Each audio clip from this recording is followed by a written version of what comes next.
पर भोपाल से मध्य प्रदेश के मौसम का एक क्विक अपडेट आपको दे देते हैं। देखिए, मध्य प्रदेश में कड़ाके की ठंड का एहसास हो रहा है। 26 शहरों की बात करें तो रात का पारा 10 डिग्री से नीचे पहुंच चुका है। सोचिए आप, कितनी जोरदार ठंड। 14 दिन बीत चुके हैं, लेकिन उसके बावजूद भी कोल्ड वेव का असर अब भी उतना ही है।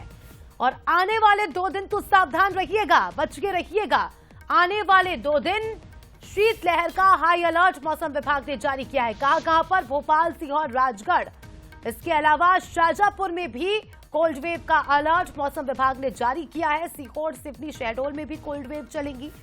पश्चिमी विक्षोभ से उत्तरी राज्यों में बर्फबारी हो रही है और बर्फबारी के चलते ठंडी हवा मध्य प्रदेश की ओर आ रही है। ग्वालियर, उज्जैन, सागर में सबसे ज्यादा ठिठुरन बीते दिनों महसूस की गई। दिन और रात की बात करें तो दिन में भी ठंड का एहसास है, रात में तो ठंड का एहसास डबल हो जाता है। जबलपुर से हमारी सहयोगी सोनल पांडे लाइव जुड़ चुकी हैं, उनसे जानकारी लेंगे। सोनल, जबलपुर में किस तरह से ठंड का एहसास आप कर रही है और किस तरह का मौसम है? क्योंकि नर्मदा नदी है और ऐसे में नदी किनारे बसा ये शहर काफी ज्यादा ठंड की जद में माना जाता है।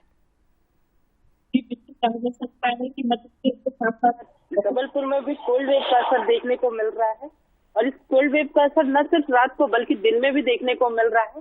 दरअसल यहाँ पर न्यूनतम जो तापमान है 7.8 डिग्री, जो सामान्य से 3 डिग्री तक बताया जा रहा है, और जो अधिकतम तापमान है वो 25 डिग्री सेल्सियस बताया जा रहा है। क्योंकि ठंड तेज पड़ रही है और शाम के समय कोहरा हो जाता है और कोहरे के कारण यातायात भी प्रभावित हो जाते हैं, क्योंकि तेज कोहरा होने के कारण लोगों को देखने में परेशानियां होती हैं। इसलिए लोगों को अलर्ट भी किया जा रहा है। यातायात विभाग जो है लगातार लोगों को अलर्ट कर रहा है कि जरूरी काम से ही बाहर निकलें और तेज गाड़ी न चलाएं।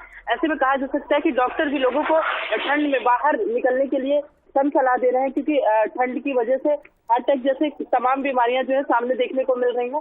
कहा जा सकता है कि कोल्ड वेव, जो कड़ाके की ठंड जबलपुर में ज्यादा देखने को मिल रही है, क्योंकि नर्मदा का तट है और नर्मदा के तट को देखते हुए यहाँ पे कोल्ड वेव का असर तेजी से देखने को मिल रहा है। दरअसल मौसम विभाग ने पहले से यह जानकारी दे दी थी कि यहाँ पर कोल्ड वेव का असर 5 तारीख के बाद से देखने को मिलेगा, जिसका पिछली रात से ही यहाँ पर ठंड का असर देखने को मिल रहा है। और ये कहा जा सकता है कि अगले आने वाले 5 दिनों तक भी कोल्ड का असर यूं ही देखने को मिलेगा। दरअसल जो बहुत जरूरी काम ही हो रहा है तभी लोग घरों से बाहर निकल रहे हैं, क्योंकि जो ठंड का असर है वो न सिर्फ रात को बल्कि दिन में भी देखने को लगातार मिल रहा है। बिल्कुल, लोग बहुत जरूरी काम से घर से बाहर निकल रहे हैं। और लोगों के लिए काफी जरूरी हो जाता है इस मौसम में सावधान रहना, क्योंकि इस तरह की कोल्ड वेव का असर सीधे स्वास्थ्य पर पड़ता है। तो बंसल न्यूज भी अपने दर्शकों से यही अपील करता है कि स्वास्थ्य का विशेष तौर पर ख्याल रखें। शुक्रिया आपका सोनल, जुड़ने के लिए और जानकारी के लिए।